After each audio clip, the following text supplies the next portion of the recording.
is an imam. He's originally from the Carolinas, so he's not going to trick you up with a fancy accent. His name is Imam Sykes, and he's going to talk to us about peace, about being one, about, well, I'll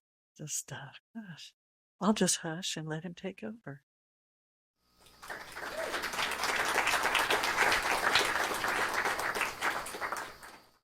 Good morning. It is such an honor to be with you again today. I don't know how many times I've spoken in this congregation, but every time I've been here, it's been a blessing.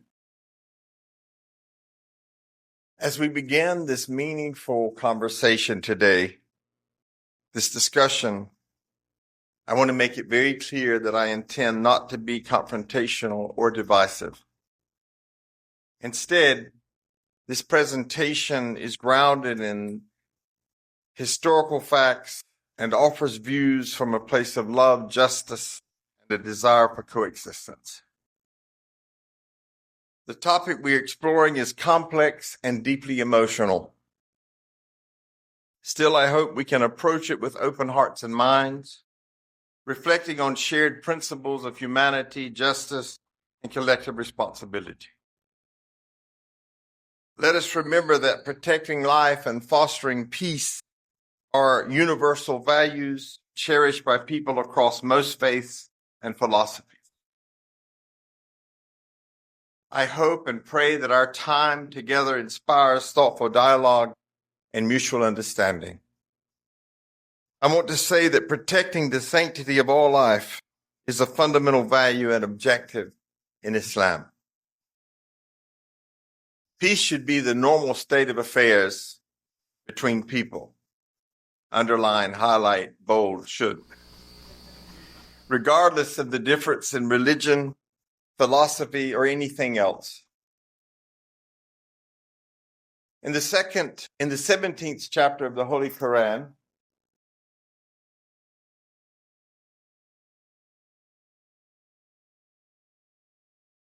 thank you. In the 17th chapter of the Holy Qur'an, the 33rd verse, take not the life of any human being, which God has made sacred, except by way of justice and law. And so this justice and law is about treason, it's about murder. In chapter 5, verse 32, we ordained for the children of Israel that if anyone slays a person, unless for murder or spreading corruption in the land, it is as if they have slew the whole of humanity. And if anyone saves a life, it is as if they have saved all of humanity. And that is over 8 billion people we're talking about, folks. These verses remind us that protecting life is a divine mandate. And that peace and coexistence should be the natural state among humanity. The Qur'an calls for wisdom, justice, and collective responsibility, transcending differences of faith or nationality. We are all matrilineally and patrilineally descendants of a single couple, Adam and Eve. So we're all brothers and sisters. The Quran unambiguously mentions in chapter 4, verse 1, O humanity, reverence your guardian Lord who created you from a single person, created of like nature his mate or her mate, and from them twain scattered like seeds countless men and women. Reverence God, reverence Allah, through whom you demand your mutual rights, and reverence the wombs that bore you, for Allah ever watches over you. Humanity must live together in peace rather than in constant hostility to fulfill the purpose of their existence on earth. The Arabic word salam means peace. It originates from the same root as the word Islam. So if you hear salam sort of at the end of Islam, hear the root. A Muslim, therefore, is supposed to be the doer of peace. My Jewish brothers and sisters say shalom in Hebrew, a word that also means peace. In the 3rd chapter of the Holy Quran, verse 64, say, O people of the book, come to common terms between us and you. I don't have a slide for these verses. In the 2nd chapter of the Holy Quran, in verse 62, those who believe in the Qur'an, those who follow the Jewish scriptures, and the Christians and the Sabaeans, any who believe in God and the last day and work righteousness shall have their reward. But is the Palestinian-Israeli conflict about these people, Israelites? Are these verses referring to a nationalistic political movement, or is it referring to Jews, Christians, Muslims, and Sabians?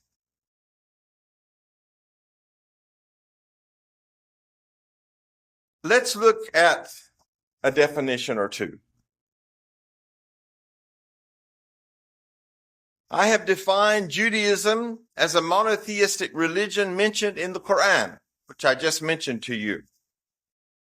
Zionism, on the other hand, is defined as a nationalistic and political movement of Jews started by Theodor Herzl in Europe in 1897 for the establishment and development of a Jewish state in Palestine. In my blurb, I said I would highlight voices advocating for justice and coexistence. The Palestinian Anglican priest, Reverend Dr. Naim Atik's book, A Palestinian Theory of Liberation, says, from a Palestinian perspective, the creation of the State of Israel has been a settler colonial enterprise by Zionism. Dr. Atik has consistently emphasized the prolonged history of Palestinian suffering and dispossession. In a letter dated January the 6th, 2024, he addressed President Joe Biden, stating, "The appalling atrocities we are witnessing will never bring an end to this 75-year-plus conflict. Instead, they will lead inevitably to an increase in violence and loss of innocent lives." What happened on October the 7th did not start October the 7th. It occurred after 75 years of oppression, controlling a nation, taking land from its people, and injuring and killing the Palestinians. Another voice advocating for justice and coexistence is Rabbi Elhanan Beck. I recommend that you watch his 1 hour, 42-minute YouTube video, Rabbi Elhanan Beck, Israel, the most dangerous place for Jews. As of 10 months ago, this video had 378,000 views. He is a man of credibility. He criticizes the Zionist authorities for controlling the availability of electricity and water for Palestinians. He questions the ability of Palestinians to rule themselves under such conditions. He argues that oppression breeds oppression. The Prophet Muhammad, peace and blessings be upon him, said that oppression is worse than murder. Rabbi Beck expresses concern about the media portraying Palestinians and Muslims as terrorists and the dangers of silencing human beings. He discusses the historical context of Western support for Israel, possibly stemming from guilt over not helping Jewish people during the Holocaust. Rabbi Beck suggests that the criterion and the creation of the state of Israel has not brought safety to Jewish people and calls for a peaceful dismantling of the state. He says the least secure place for Jewish people in the world today is Israel, the city of peace, Jerusalem. Children in Israel are being taught about weapons, tanks, and soldiers. He continues, despite over 75 years of Muslim Palestinian oppression, Jews live safely and securely in Muslim-majority countries with their institutions in Morocco, Algeria, Tunisia, Iran, Iraq, Yemen, and Turkey. For a year, I tirelessly traveled from mosque to mosque for Beit Amal, raising funds for the Gaza Strip. I was moving so fast, I could not even remember what cities I was in. Because just every day I was just getting off another plane.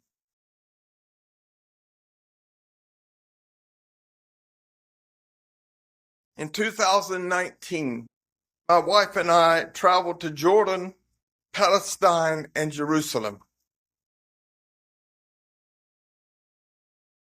I prayed fervently that somehow God would allow me to stay in occupied territory.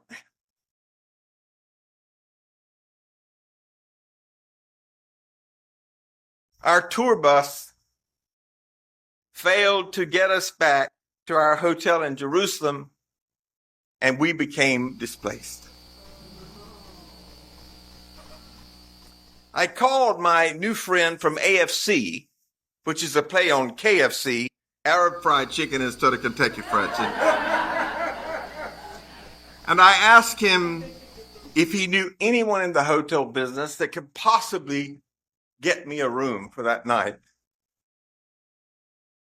He said, oh yeah, come back to AFC.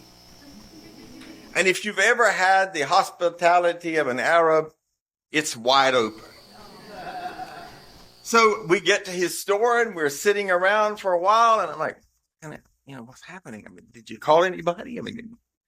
He said, oh no. He said, you're going to stay in my home tonight.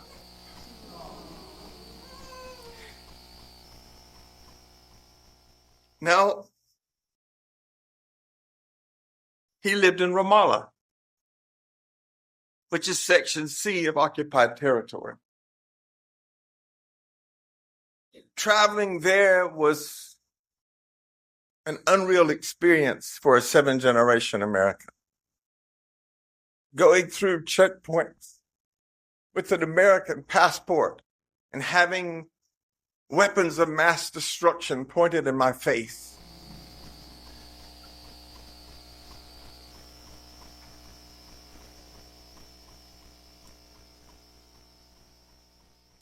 The following day, his daughter left for school.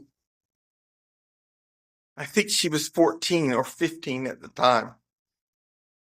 And she was home in less than an hour.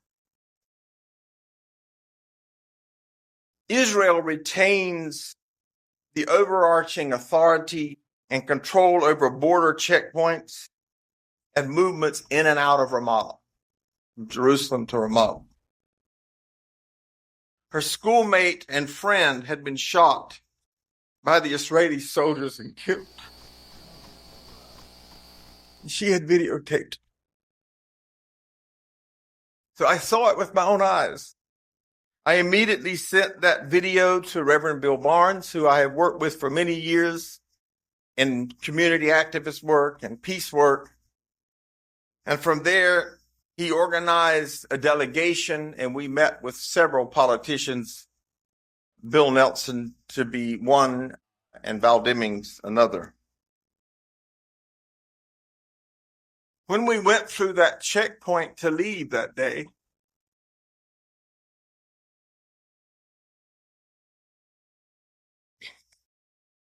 the soldier that shot her inspected our car. And they were laughing as if nothing had happened and her corpse was still on the side of the street in the gutter.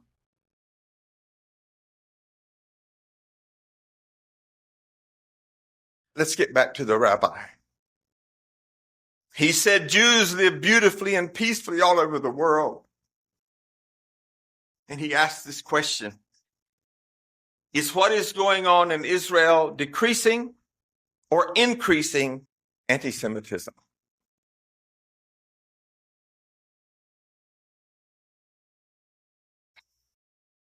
And he answered his question like so many teachers do. He said Israel brought that term back into fashion in places where Jews were previously safe. So I hope you understand today my speech is not only about Muslims. Christians in Palestine have had the same persecution as Muslims. He said if they want to help Jewish people, they need to dismantle the state of Israel peacefully. Anyone who is against the created state of Israel is called an anti-Semite, he said. But the founder of Zionism, he said, Theodore Herzl, was an atheist. Now, I'm not saying anything about atheists against atheists. I love you, okay? So for all the atheists in the room, I want you to know that I love you. They have spun, he continues, they have spun their propaganda so well that if you say something about this nationalistic political movement, you hate the followers of Judaism. I love the people of the book, and I name them for you, and my religion allows me to marry them, except I'm already married.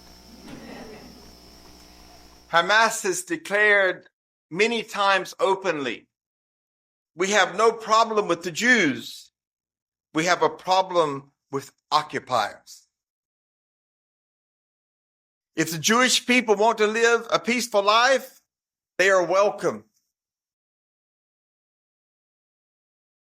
In the English government, if they wanted to help the Jews, the wise thing to do would be to dismantle the state of Israel in a peaceful way with no bloodshed. This is coming from an Orthodox rabbi. He said Zionism is nationalism, and that is different from Judaism. He emphasized the distinction between Zionism as a political movement and Judaism as a religion. Rabbi Beck highlights that Judaism is a religion, not a nationality or race, and explains the concept of a Jew in the religion. He said, in Judaism, you cannot go away from it. You're still obligated to keep the religion once you are born a Jew. If your mother was a Jew, you're a Jew. You can't get away from it. He continues, and he contrasts Zionism's atheistic foundation with Judaism's trust in one God. Theodore Herzl, the father of Zionism, who died in 1860, was an atheist. His son was never circumcised, which is one of the basic covenants in Judaism. Ben Gurion, the state of Israel's primary national founder and first prime minister, was also an atheist. He lamented, when God exiled the Jewish people of the land, they believed the land had been promised to them unconditionally. But God promised it, he says, with conditions. And that condition was to keep the highest moral life. He goes on and he says there are 613 laws according to Jewish tradition that fulfill this high moral life. And don't worry, I'm not going to go through all 613 today. Among the top 5, he said, from Exodus 20:13, thou shalt not murder. And in Exodus 20, verse 15, thou shalt not steal. And I will add, thou shalt not covet thy neighbor's house or thy neighbor's wife. Even non-observant Jews practice circumcision. Our father Abraham commanded it in the Qur'an. Rabbi Beck points out the opposition of many Orthodox Jews to Zionism, even within Israel. He points out how there are Jews in Israel that refuse to accept social services until that state is dismantled peacefully. He discusses historical presence of Jewish communities in Muslim countries and the hospitality of Muslim populations. Everybody knows that the Jewish population was tiny 100 to 120 years ago in the Holy Land. And it was a wonderful life, he says, he lived there, he grew up there. It was a wonderful life, he said, together with the Muslim people, because those Jews had no aspiration to take over the land. He says the Muslim people were so kind and hospitable. Unreservedly and uncontestably, he said the Islamic civilization throughout history has always treated Jews better than the Christians. When the Jews were driven out of Spain, they came to the Ottoman Empire or Ottoman Europe, and the Jews were brought back to the Holy Land by Salahuddin Ayyubi because the Crusaders had expelled them. There is a history and tradition rich of flourishing Jewish communities while coexisting with Muslims. In fact, the Golden Ages are a prime example of that. This is why when you go to Morocco and Turkey, there are still Jewish quarters with Jews living there. But Fox and CNN would like you to think that we hate Jews. So let me say again, I love everybody here, and if you're a Jew, I love you. So I'll single it out. I'll be prejudiced. Rabbi Beck emphasizes again the importance of distinguishing between Zionism and Judaism. The rabbi expressed the belief that if the state of Israel rebels against God's will, it will not succeed and will eventually be dismantled. He noted the absence of peace in Israel and contrasted it with the establishment of many other countries in the past 75 years. Rabbi Beck calls for a peaceful resolution, emphasizing that it was not a religious conflict, but a matter of occupation. He encourages Jews to distinguish themselves from Zionists openly and to engage in dialogue with Muslims to dispel misunderstandings and promote peace. And now I want to move into history. I love history. The Israeli ambassador to the UN said on December the 12th, speaking to the international community and their leaders, that everything started on October the 7th. This conflict started before October the 7th. We know from history that this occupation started much earlier. And without the history that I'm going to present to you, October the 7th would never have occurred.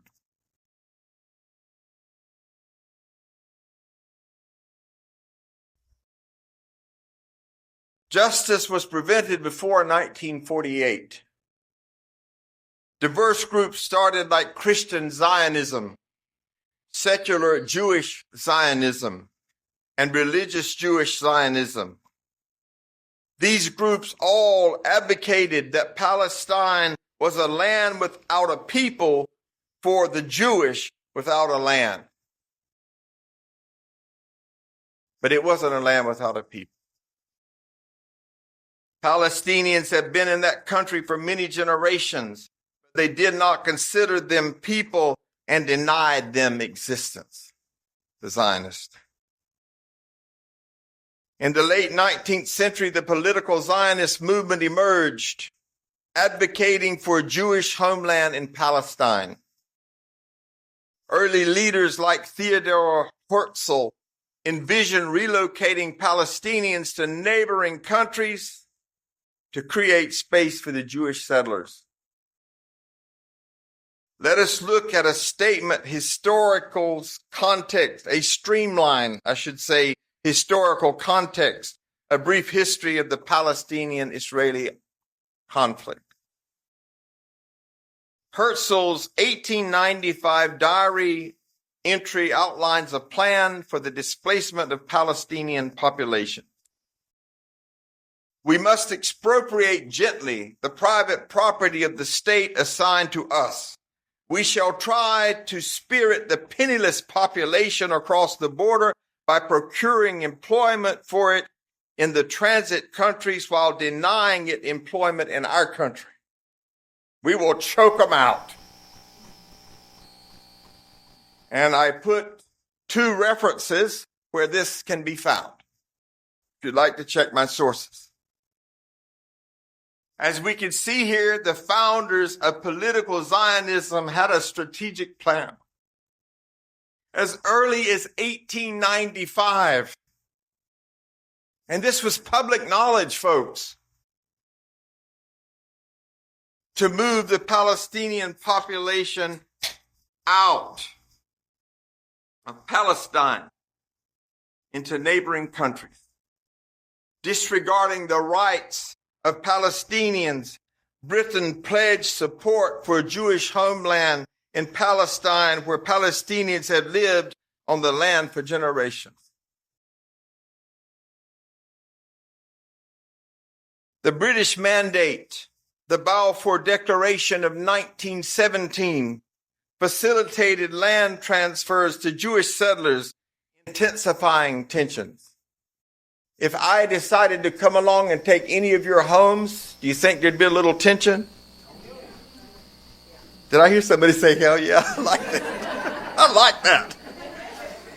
The establishment of Israel led to the expulsion of over 700,000 Palestinians from their homes and the destruction of hundreds of villages.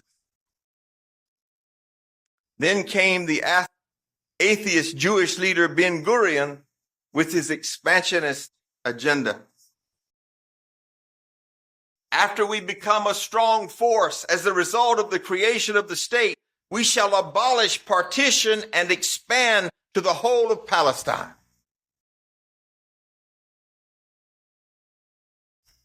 In May 1948, Ben-Gurion wrote to the general staff, "We must use terror, assassination, intimidation, land confiscation, and the cutting of all social services to rid the Galilee of its Arab population." Now you tell me where there's a law in the Bible or the Qur'an or the Torah that tells me to do this in the name of a religion. It doesn't exist, beloved folks. This is a map demonstrating the Palestinian loss of land from the November 1948 Nakba catastrophe to 2011.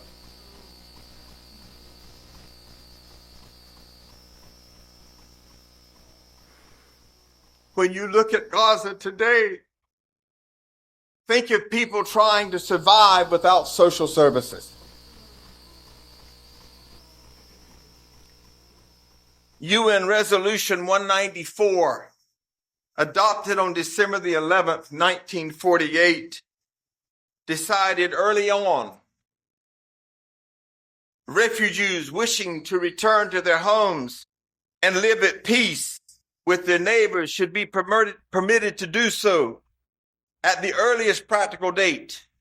And those wishing not to return should be compensated for their property. That's a lot of people to compensate for.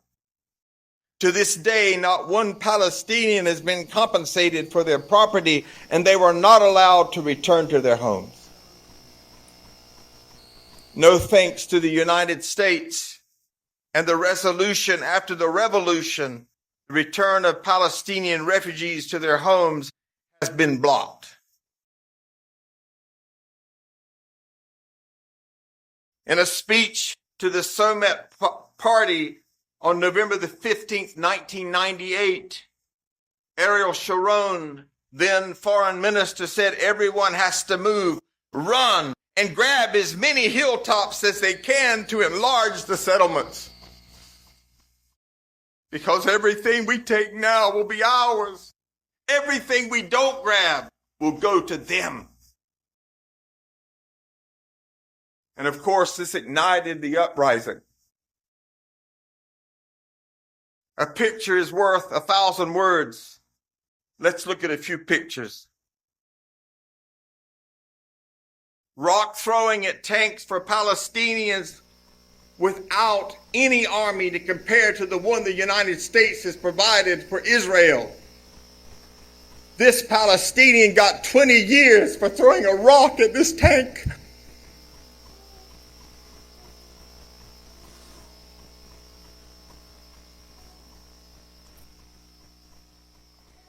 The Oslo Peace Accord of 1993 between Yasser Arafat, Rabin, and Bill Clinton.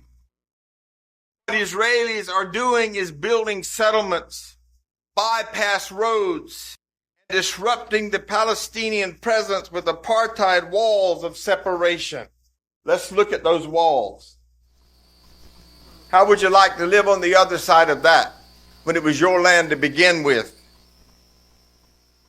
Here is a picture after the 2008 bombing. Those are people's homes in the back. When Palestinians were unarmed and went to protest the occupation, this is what they were met with.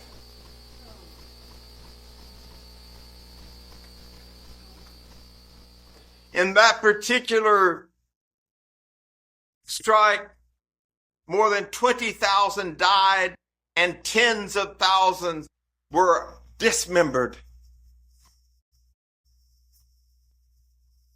One of these problems has to do with this, by the way, is what it looked like. My friend at AFC, when I speak to him, I can hear bombs in the background. I wish I'd had more time today because I would like to have told you just how many tons have been dropped on Palestine. More than Hiroshima, I'll tell you that much. This is the Al-Aqsa Masjid, where when I visited in 2019, an Israeli soldier stood with a weapon of mass destruction in my face and asked me what was I doing there.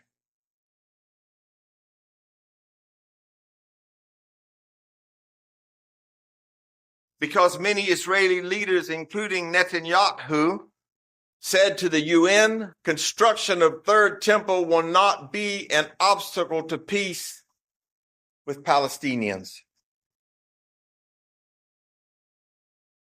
That's what it's supposed to look like. The Gaza Strip has been besieged for the last 16 years, folks. The Gaza Strip has 5 cities, all of which have been attacked by Israeli land, air, and sea forces over the years. On Saturday, October the 7th, Israel bombarded the Strip with 180 missiles. An attack which resulted in so many fatalities. With a population of 1.7 million residents, and the continuous exchange of airstrikes, how much of the Strip will remain? And finally, I want to mention Hamas. Has Hamas sought long-term peace with Israel? On many occasions, Hamas leaders extended an olive branch to Israel in the form of a 10-year truce, Hudna. Israel rejected such offers. In closing, This history and its ongoing implications remind us of the necessity of justice, empathy, and dialogue in the face of diversity and adversity. As people of conscience, we must strive to uphold the principles of human dignity and peace, fostering understanding and coexistence among all people. Let us leave here today inspired to engage in meaningful actions and conversations that honored our shared humanity and move us closer to a just and peaceful world. Thank you so much for allowing me to share 75 years of history in 30 minutes.